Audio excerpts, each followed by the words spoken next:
Hello friends, स्वागत है आप सभी का एग्जाम प्लेटफॉर्म में। तो आज हम लोग सीटेट जनवरी 2024 जिसमें आज हम लोग सीडीपी के टोटल 30 क्वेश्चन को कवर करेंगे। हम लोग 30 क्वेश्चन यानी कि सीडीपी के टोटल 30 क्वेश्चन को आज हम लोग इस वीडियो पे कवर करेंगे।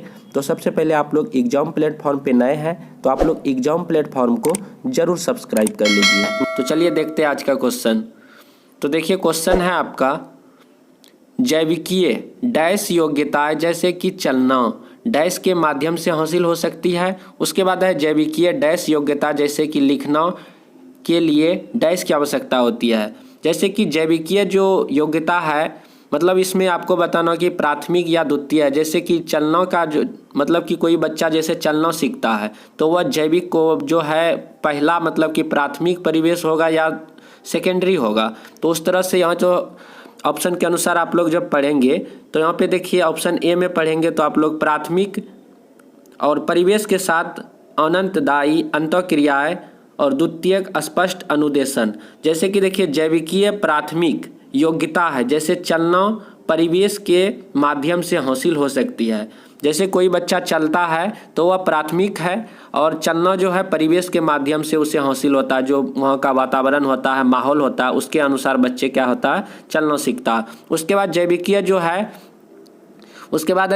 जो है क्या है द्वितीयक योग्यता है जिसमें लिखने के लिए स्पष्ट अनुदेशन की आवश्यकता होती है। तो ऑप्शन नंबर ए इसका बिल्कुल राइट आंसर हो जाएगा। जैविकीय प्राथमिक योग्यता है जैसे कि चलना परिवेश के साथ आनंददायी माध्यम से हासिल होती है। उसके बाद यहाँ पे हो जाएगा जैविकीय द्वितीयक योग्यता है जैसे कि लिखने के लिए स्पष्ट अनुदेशन की आवश्यकता होती है। तो ऑप्शन ए बिल्कुल ही सटीक है, तो राइट आंसर हो जाएगा। उसके बाद चलिए हम लोग सेकंड नंबर क्वेश्चन देखते हैं। यहाँ पे विकास के संदर्भ में निम्नलिखित में से कौन सी कथन सही है। तो आपको बताना कि विकास के संदर्भ में कौन सा कथन जो है सही है। पहला ऑप्शन है विकास पूर्ण रूप से केवल आनुवांशिकता पर ही पहला ऑप्शन है विकास पूर्ण रूप से केवल आनुवांशिकता का ही परिणाम है। देखिए केवल लगा हुआ है तो केवल एक निगेटिव वर्ड है, तो आप लोग इसे ध्यान में रख के चलेंगे कि जब भी सीटेट के प्रश्नों के लिए जो भी ऑप्शन आए उसमें केवल दिखे तो वह बिल्कुल ही गलत हो जाता है। तो देखिए यहाँ पे है केवल आनुवांशिकता का ही परिणाम है, बिल्कुल ही गलत हो जाएगा। उसके बाद विकास का क्रम विशिष्ट से सामान्य की ओर होता है। कभी भी विकास जो होता है एक मतलब कि सरल से जटिल की ओर होता है, न कि जो है विशिष्ट से सामान्य की ओर होगा, ये भी गलत बात है। उसके बाद है विकास बाहर से केंद्र की ओर होती है। उसके बाद विकास सिर से पांव की ओर बढ़ता, तो विकास देखिए बाहर से केंद्र की ओर नहीं होता, ये भी गलत है। विकास जो है सिर से पांव की ओर होता है। जैसे मनुष्य का ही आप लोग चलेंगे तो विकास हमेशा जो है सिर से किधर होता है पैर की ओर बढ़ता है। तो ऑप्शन नंबर 4 बिल्कुल ही सही हो जाएगा। तो इस तरह से हम लोग समझेंगे और समझ के हम लोग सारे आंसर को करेंगे। उसके बाद है प्राथमिक कक्षा के बच्चों के लिए निम्नलिखित में से कौन सा प्राथमिक समाजीकरण का कारक या संस्था है। तो प्राथमिक कक्षा के बच्चों के लिए निम्नलिखित में से कौन सा प्राथमिक समाजीकरण का कारक है। जैसे एक नंबर में है निकटतम परिवार, सांस्कृतिक धारणाएं, धार्मिक संगठन, मुद्रित संचार माध्यम। तो देखिए प्राथमिक स्तर के जो बच्चे होते हैं, छोटे बच्चे होते हैं, वे जो है निकटतम जो परिवार का जो परिवेश होता है वही उसका समाजीकरण का कारक होता है। मतलब कि जो समाज में वह निकटतम जो परिवेश बच्चे को मिलता है उसी से बच्चे सीखते हैं। तो ऑप्शन नंबर ए इसका बिल्कुल राइट आंसर हो जाएगा। प्राथमिक स्तर के बच्चे के लिए निकटतम परिवार ये जो है ज़्यादा मायने रखती है। उसके बाद चलिए अगला क्वेश्चन है, जीन पियाजे के संज्ञानात्मक विकास के सिद्धांत के अनुसार बच्चे किस अवस्था में चिंतन मानसिक रूप से परिवर्तित कर सकते हैं। तो जो है जीन पियाजे जो है 4 अवस्थाएं दी है विकास के। तो जैसे संवेदी दिया है, उसके बाद पूर्व संक्रियात्मक, उसके बाद मूर्त क्रियात्मक, उसके बाद औपचारिक संक्रियात्मक। तो इस तरह से जो बच्चे जो है किस अवस्था में जो है चिंतन करना शुरू कर देते हैं, तो इसका राइट आंसर हो जाएगा मूर्त संक्रियात्मक। तो इसमें जो है ना बच्चे जो है चिंतन करना जो है मुख्य रूप से शुरू कर देते हैं। और औपचारिक संक्रियात्मक जो अवस्था होती है उसमें बच्चे जो है अमूर्त चीज़ों से जो है मतलब कि बिना किसी चीज़ों को देखे जो है उस चीज़ पर जो है चिंतन करने लगते हैं। लेकिन शुरू कर देता है चिंतन करना मूर्त संक्रियात्मक में, जिसमें कि बच्चे जो है मूर्त चीज़ों को देख के जो है उसमें चिंतन करने लगते हैं। ये घोड़ा है, घोड़ा का 4 पैर होता है, उसके पूँछें होती है, इस तरह से बच्चे सोचने लगते हैं। लेकिन जब औपचारिक संक्रियात्मक अवस्था आती है तो बच्चा बिना देखे उस चीज़ पर जो है थिंकिंग करने लगता है। ये होता है चौथी अवस्था में। तो लेकिन यहाँ पे चिंतन को मानसिक रूप से परिवर्तित कर सकता है। तो ये आपका हो जाएगा मूर्त संक्रियात्मक, ऑप्शन नंबर 3 बिल्कुल राइट आंसर। उसके बाद चलिए अगला क्वेश्चन देखते हैं। जीन पियाजे के अनुसार हमारे मौजूदा स्कीमों में अनुभवों को लगातार सम्मिलित करने की प्रक्रिया को क्या कहा जाता है? तो जीन पियाजे साहब के अनुसार जो है हमारे मौजूदा स्कीमों में हमारे अंदर जो भी ज्ञान है, मतलब कि उस पुराने ज्ञान को फिर नए ज्ञान में जोड़कर लगातार आगे की प्रक्रिया को मतलब कि हल करना, तो वह क्या कहलाता है? तो ये हो जाएगा आपका राइट आंसर हो जाएगा ऑप्शन नंबर ए हो जाएगा समावेशन। तो ऑप्शन नंबर ए बिल्कुल राइट आंसर हो जाएगा आपका समावेशन हो जाएगा राइट आंसर। उसके बाद चलिए अगला क्वेश्चन देखते हैं हम लोग। निम्नलिखित में से कौन सा सिद्धांत सीखने की प्रक्रिया में चर्चा और विवाद को बहुत महत्व देता है? तो चारों ऑप्शन को हम लोग पढ़ेंगे। तो इसमें है कि कौन सा सिद्धांत जो है सीखने की प्रक्रिया में चर्चा और वाद विवाद में बहुत ही ज़्यादा महत्व देती है। जैसे ऑप्शन ए है B.F. स्किनर द्वारा प्रतिपादित व्यवहारवाद का सिद्धांत, लॉरेंस कोहेलबर्ग द्वारा नैतिक विकास का सिद्धांत, लेव वाइगोत्स्की के सामाजिक सांस्कृतिक सिद्धांत, उसके बाद सिगमंड फ्रायड के मनोविश्लेषण सिद्धांत। तो इसमें जो है ऑप्शन 3 हम लोग देखेंगे, लेव वाइगोत्स्की की सामाजिक सांस्कृतिक सिद्धांत। ये बहुत ही ज़्यादा सटीक है, जिसमें कि बच्चे को जो है सीखने की प्रक्रिया में चर्चा और वाद विवाद बहुत ही ज़्यादा इंपॉर्टेंस रोल रखती है। तो लेव वाइगोत्स्की का सामाजिक सांस्कृतिक सिद्धांत राइट आंसर हो जाएगा।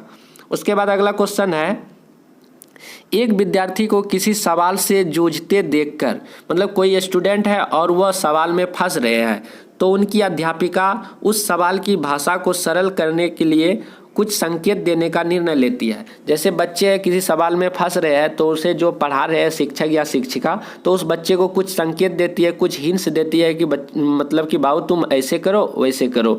तो लेव वाइगोत्स्की के सिद्धांत में इसे क्या कहा गया है? तो जब कोई शिक्षक किसी बच्चे को यदि इस तरह का हेल्प करते हैं संकेत के माध्यम से, तो लेव वाइगोत्स्की के सिद्धांत में इसे क्या कहते हैं? तो इसका बिल्कुल ही राइट आंसर हो जाएगा पार्ट। तो ऑप्शन नंबर जो है पार्ट जो है ऑप्शन नंबर 3 बिल्कुल ही इसका राइट आंसर हो जाएगा। उसके बाद जो है मतलब कि होता है क्या, एक तरह से स्केप होल्डिंग करना, उसे जो है उस कार्य के लिए जो है थोड़ा सा उसे हेल्प कर देना, स्केप होल्डिंग कर देना।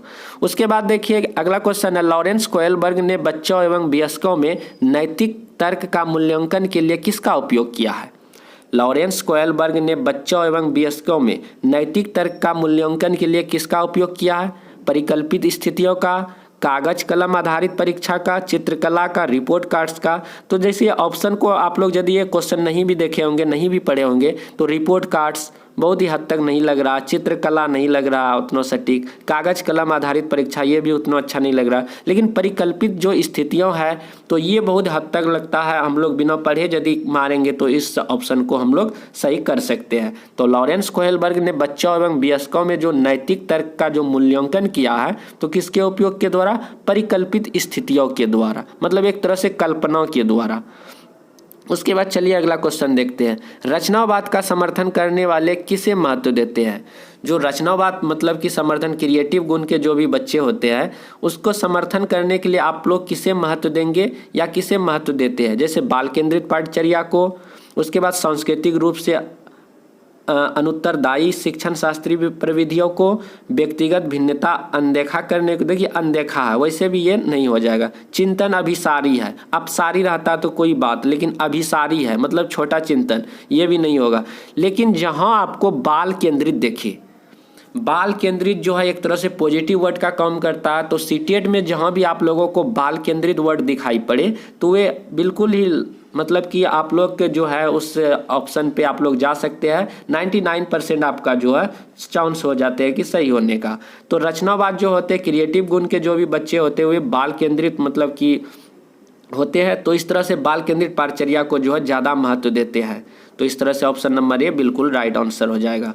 उसके बाद चलिए अगला क्वेश्चन है, बुद्धि लब्धि परीक्षाओं की आलोचना इसलिए की जाती है क्योंकि, बुद्धि लब्धि IQ परीक्षाओं की आलोचना इसलिए की जाती है क्योंकि ऑप्शन में सांस्कृतिक विविधता को ध्यान में रखते, बुद्धि को विभिन्न क्षमताओं के एक समूह के रूप में मानते हैं, परीक्षण निष्पादन पर पर्यावरणीय कारकों के प्रभाव में नज़रअंदाज करते हैं, स्मृति, तर्क, मौखिक कौशलों के मापनों में, सामाजिक कार्यों में ध्यान रखते हैं। तो आपको इस चारों ऑप्शन को पढ़ने के बाद जो है कौन सा ऑप्शन सही है, तो इस तरह से जैसे तीसरा वाला ऑप्शन यदि आप लोग पढ़ेंगे बुद्धि लब्धि के बारे में, जैसे कि परीक्षण निष्पादन है, परीक्षण निष्पादन एवं पर्यावरणीय कारकों के प्रभाव को नज़रअंदाज करते हैं। तो यहाँ पे पूछा गया था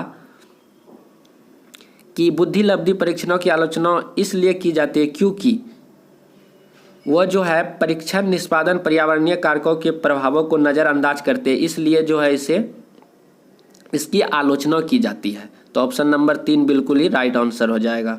उसके बाद चलिए अगला क्वेश्चन है, भाषा और विचार के संदर्भ में निम्नलिखित में से कौन सा कथन सही है। भाषा और विचार के बताना है कि भाषा और विचार के संदर्भ में कौन सा जो है कथन सही है। तो यहाँ पे देखिए लेव वागोत्स्की का जो है प्रस्तावित किया है कि भाषा चिंतन को सुनिश्चित करती है। तो इस तरह से जो है ऑप्शन नंबर 4 आपका बिल्कुल राइट आंसर हो जाएगा कि भाषा और विचार के संदर्भ में लेव वागोत्स्की ने प्रस्तावित किया है कि भाषा चिंतन को सुनिश्चित करती है। भाषा किसको सुनिश्चित करती है? चिंतन को सुनिश्चित करती है। उसके बाद चलिए अगला क्वेश्चन है, जेंडर प्रमुख रूप से डैश निर्मित है। तो जेंडर जो है जैसे कि एक लड़का है, एक लड़की है, स्त्री है, पुरुष है, मतलब कि इस तरह की जो जेंडर है, लिंग निर्धारण जो है एक किसको निर्मित करती है? तो एक तरह से यह सामाजिक, मतलब कि समाज को दर्शाता है। तो एक तरह से ऑप्शन नंबर इसका 2 बिल्कुल राइट आंसर हो जाएगा। सामाजिक ऑप्शन नंबर 2 बिल्कुल राइट आंसर है। उसके बाद चलिए यहाँ पे एक अभिकथन है, विविध सामाजिक आर्थिक पृष्ठभूमि वाले विद्यार्थियों की आवश्यकता को पूरा करने के लिए एक शिक्षक ने मानवीकृत पाठचर्या को अपनानी चाहिए। उसके बाद है तर्क दिया है, मानवीकृत पाठचर्या सभी प्रकार की व्यक्तिगत भिन्नताओं को ध्यान में रखती है, सही विकल्प चुनिए।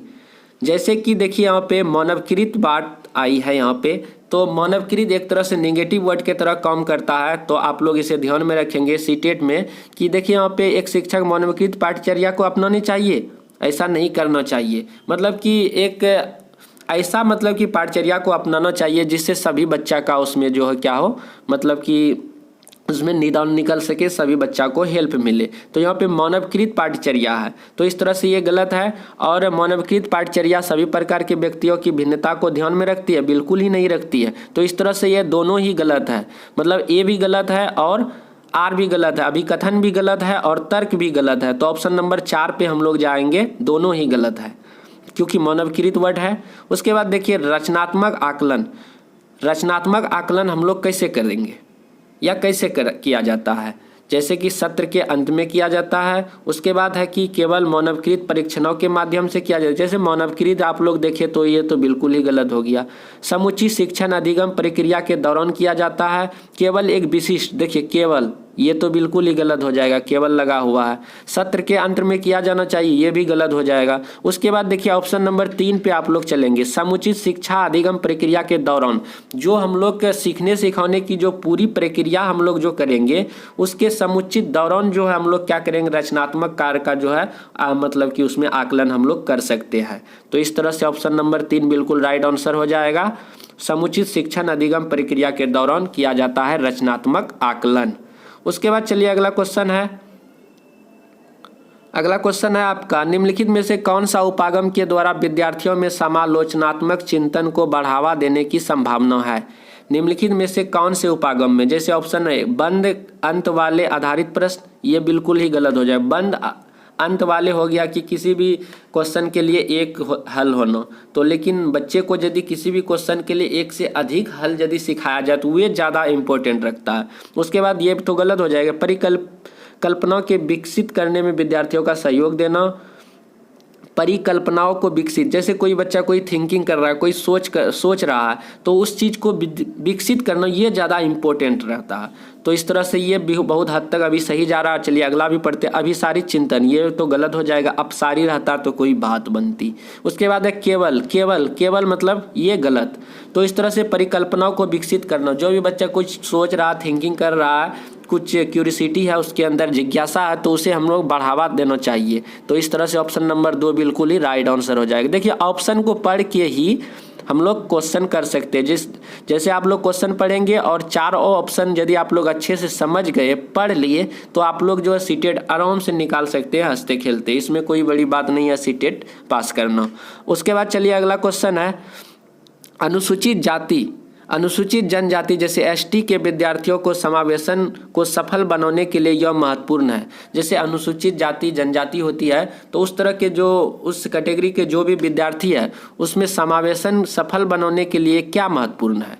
जैसे ऑप्शन ए पढ़ेंगे हम लोग, प्रमुख समूह द्वारा पसंद की जाने वाली भाषा को बढ़ावा देना चाहिए, उनके सांस्कृतिक ज्ञान और अनुभवों को अनदेखा कर दिया जाना चाहिए। देखिए अनदेखा कर देना चाहिए, ये तो गलत लग रहा है।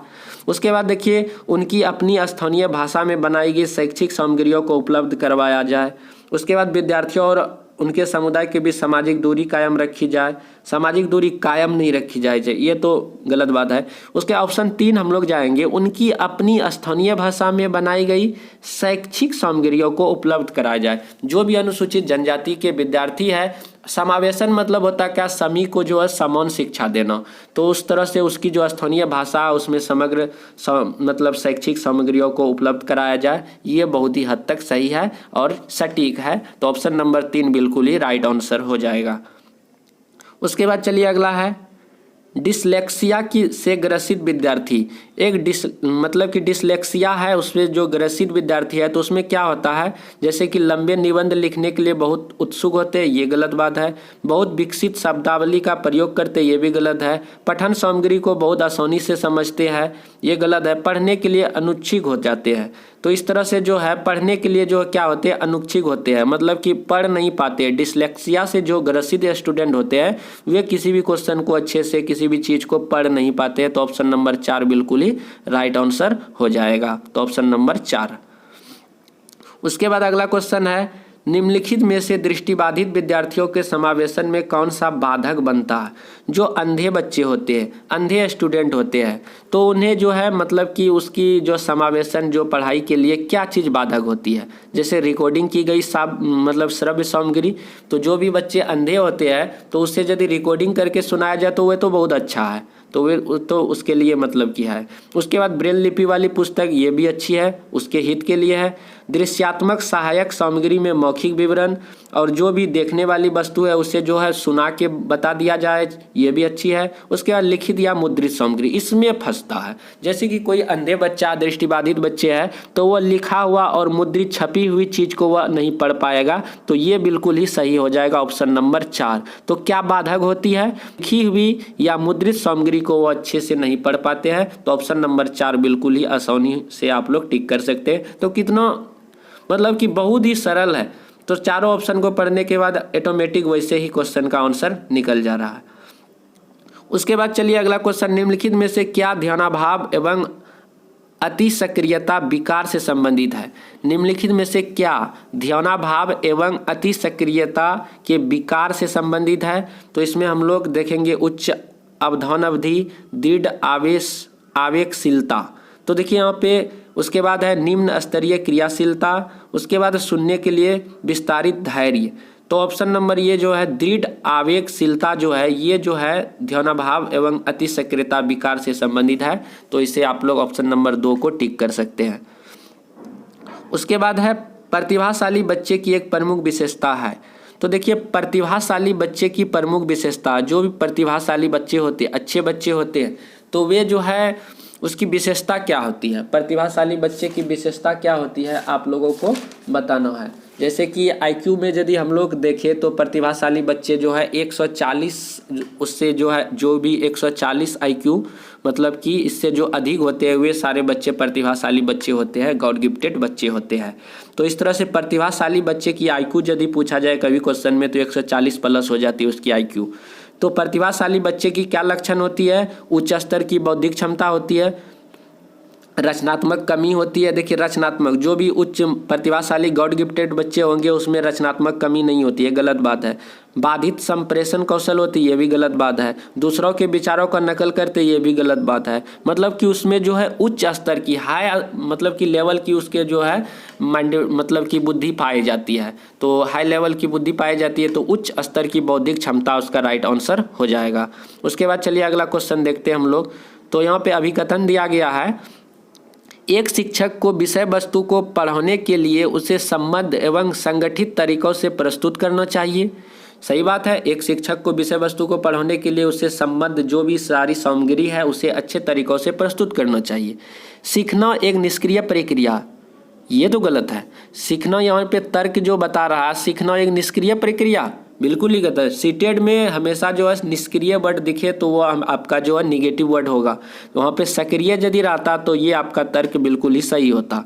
तो यहाँ पे आपका अभिकथन तो सही है, अभिकथन आपका सही है, लेकिन आपका जो तर्क गलत है। मतलब ए सही है, आर गलत है। तो देखेंगे किसमें है, ए सही है, आर गलत। ऑप्शन नंबर 3 देखिए आपका सही जा रहा है, ऑप्शन नंबर 3।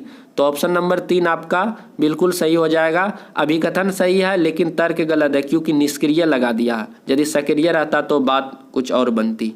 चलिए अगला क्वेश्चन देखते हैं। अगला क्वेश्चन है संज्ञान के समकालीन सिद्धांतों के अनुसार स्मृति।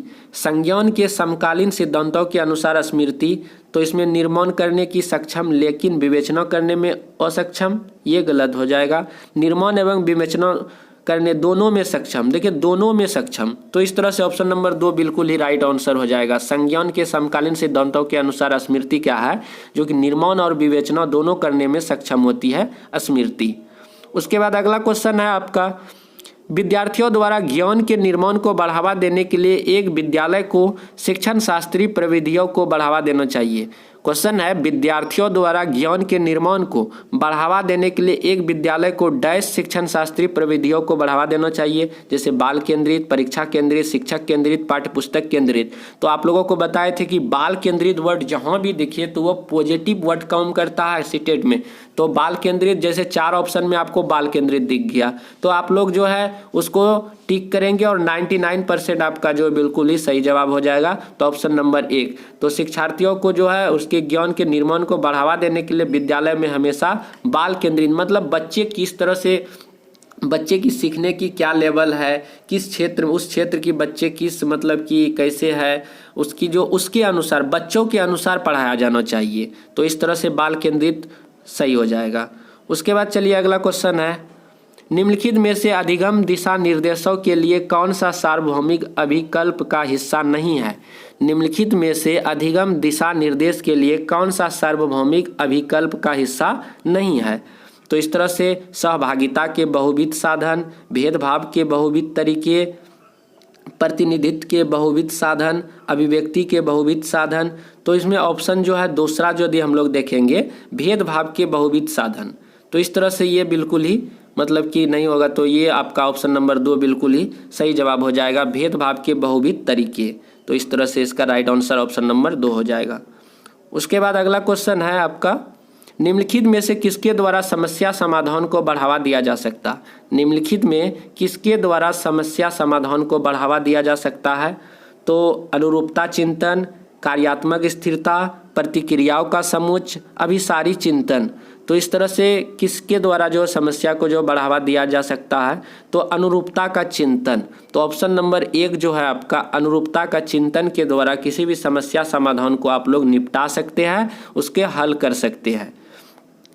उसके बाद देखिए अगला क्वेश्चन है, अभिकथन दिया गया है आपका, विद्यालय आने से पूर्व छोटे बच्चों में अपने परिवेश की समझ बनाने के सहज सिद्धांत मौजूद होते हैं। बिल्कुल ही सही बात है, अभिकथन में जो बताई जा रही है, विद्यालय आने से पूर्व जो है न बच्चे बहुत कुछ लेके आते थे। पहले बताया जाता था खाली स्लेट की तरह आते हैं, लेकिन ऐसा नहीं होता है। जब भी विद्यालय आते हैं बच्चे, उससे पूर्व उन बहुत सारे वहाँ की परिवेश की और घर की मतलब कि अपने खान पान, पहनावा ओढ़ावा और समाज के रीति रिवाज को मतलब कि लेके आते हैं बच्चे।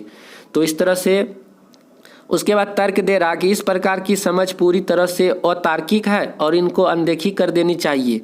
तो ये देखिए अतार्किक थोड़ी ना है, ये तार्किक बात है। तो यहाँ पे ये चीज़ जो है आपका गलत हो रहा है यहाँ पे तर्क। तो आपका जो अभिकथन जो है सही है, लेकिन तर्क है आपका क्या है, गलत है। तो ऑप्शन नंबर 3 आप लोग यदि जाएंगे तो ये बिल्कुल ही राइट हो जाएगा, क्योंकि अभिकथन आपका सही है कि विद्यालय होने से बच्चे बहुत कुछ लेके आते हैं, और ये जो है अब तर्क में कहता है ये अतार्किक है, इसे अनदेखी करनी चाहिए। तो ये तो गलत बात है, तो ये तो गलत बात है, इसीलिए आपका अभिकथन जो है सही हो जाएगा, तर्क गलत हो जाएगा। तो ऑप्शन नंबर आप जाएंगे किसमें, 3 नंबर में। तो अभिकथन ए सही, आर गलत, तो ऑप्शन नंबर 3 हो जाएगा। उसके बाद चलिए अगला क्वेश्चन है, भावनाओं के बारे में निम्नलिखित में से कौन सा कथन सही नहीं है। तो भावनाओं मतलब इमोशन के बारे में कौन सा कथन सही नहीं है। भावनाएं कौशलों की प्रकर्मित करने वाली सूचनाओं को प्रभावित करती है। भावनात्मक विकास परिवेशीय कारकों से प्रभावित होती है। भावनाएं और संज्ञान दोनों अपने आप से एक दूसरे से स्वतंत्र है। भावनाएं अधिगम के लिए अभिप्रेरण को प्रभावित करती है। जैसे ऑप्शन नंबर 3 आप लोग पढ़ेंगे, भावनाएं और संज्ञान दोनों अपने आप में दूसरों से स्वतंत्र है, दोनों एक दूसरे से जुड़ा हुआ है, इसलिए यहाँ पे बोल रहा है कि एक दूसरे से स्वतंत्र है, अलग है, ऐसा नहीं है, एक दूसरे के पूरक है, एक दूसरे से घनिष्ठ संबंध है। इस तरह से ऑप्शन नंबर 3 यहाँ पे सही जवाब हो जाएगा। उसके बाद है, निम्नलिखित में से कौन सा आंतरिक अभिप्रेरण का उदाहरण नहीं है। बताना है कि निम्नलिखित में से कौन सा जो है आंतरिक अभिप्रेरण का उदाहरण नहीं है। जैसे जिज्ञासा, रुचि, अस्पष्टता के लिए चाहत, पुरस्कार पाने के लिए प्रयास करना।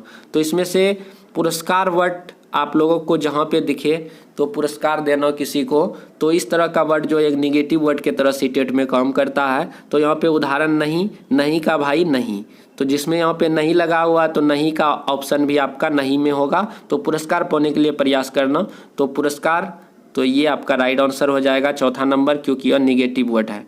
उसके बाद चलिए अगला क्वेश्चन है आपका, सीखना। सीखना अधिक प्रभावी होता है जब, सीखना अधिक प्रभावी कब होता है, वही बताना आप लोग चारों ऑप्शन पढ़ के। जैसे विषय वस्तु को वास्तविक जीवन के अनुभवों के साथ जोड़ना। उसके बाद पठन सामग्री बहुत ही अमूर्त एवं जटिल हो, ये तो गलत बात है, अमूर्त और जटिल ये गलत है। विषय वस्तु को असंबद्ध रूप से टुकड़ों टुकड़ों में पढ़ाया जाना, असंबद्ध रूप से, ये भी गलत बात है। पूर्व ज्ञान से संबद्धता स्थापित न किया जाए, जो पूर्व ज्ञान है उससे जो संबंध स्थापित करना चाहिए, यहाँ पे न लिखा हुआ, इसलिए ये गलत हो जाएगा। ऑप्शन ये हम लोग देखेंगे, विषय वस्तु को वास्तविक जीवन, जो रियल लाइफ है बच्चों के, उसके अनुभवों के साथ जोड़ देना, यही तो सीखने सिखाने की प्रक्रिया होती है। तो विषय वस्तु को वास्तविक जीवन और उनके अनुभवों के साथ जोड़ना, ये बिल्कुल ही राइट आंसर हो जाएगा। सीखने की अधिगम जो है प्रभावी होता है, काफ़ी ज़्यादा इफेक्टिव बनेगा। उसके बाद अगला क्वेश्चन है आपका, एक अनुकूल समर्थित सीखने का वातावरण बनाने के लिए एक शिक्षक को क्या करना चाहिए। एक अनुकूल मतलब समर्थित सीखने का वातावरण बनाने के लिए शिक्षक को क्या करना चाहिए, बच्चे उसमें ज़्यादा से ज़्यादा सीखे। विद्यार्थियों के बीच सहयोग को बढ़ावा देना चाहिए। विद्यार्थियों से बेहद कम अपेक्षाएं रखनी चाहिए। बेहद कम अपेक्षा ये गलत हो जाएगा। महारत्न उन्मुख प्रतिपुष्टि देने से बचना चाहिए, ये भी गलत हो जाएगा, बचना चाहिए। उसके विद्यार्थियों को कोई स्वायत्तता नहीं देनी चाहिए, ये भी गलत है। तो ये ऑप्शन नंबर ए हम लोग जब देखेंगे, विद्यार्थियों के बीच सहयोग को बढ़ावा देना चाहिए, एक दूसरे को जो है हेल्प करना चाहिए, इस तरह की जो भावनाओं को बढ़ावा देना चाहिए, तभी एक अनुकूलित वातावरण होगा और बच्चे वहाँ पे अच्छे से सीखेंगे। तो ऑप्शन नंबर ए बिल्कुल ही राइट आंसर हो जाएगा। तो इस तरह से हम लोग टोटल जो है 30 क्वेश्चन आज जो है बाल विकास यानी कि CDP का हम लोग कवर किए। तो आशा करते हैं कि आप लोगों को वीडियो बहुत ही ज़्यादा पसंद भी आया होगा, और अपने फ्रेंडों को शेयर कीजिए और जल्दी से चैनल को सब्सक्राइब भी कर लीजिए। तो आप लोग फर्स्ट वाला वीडियो नहीं देखिए तो उसे भी आप लोग देखिए, और लगातार इसी क्रम में आप लोगों को वीडियो मिलते रहेगा। और कैसा लग रहा है आप लोग कमेंट पे ज़रूर बताएंगे। मिलते हैं हम लोग अगले वीडियो पे। जय हिंद, जय भारत।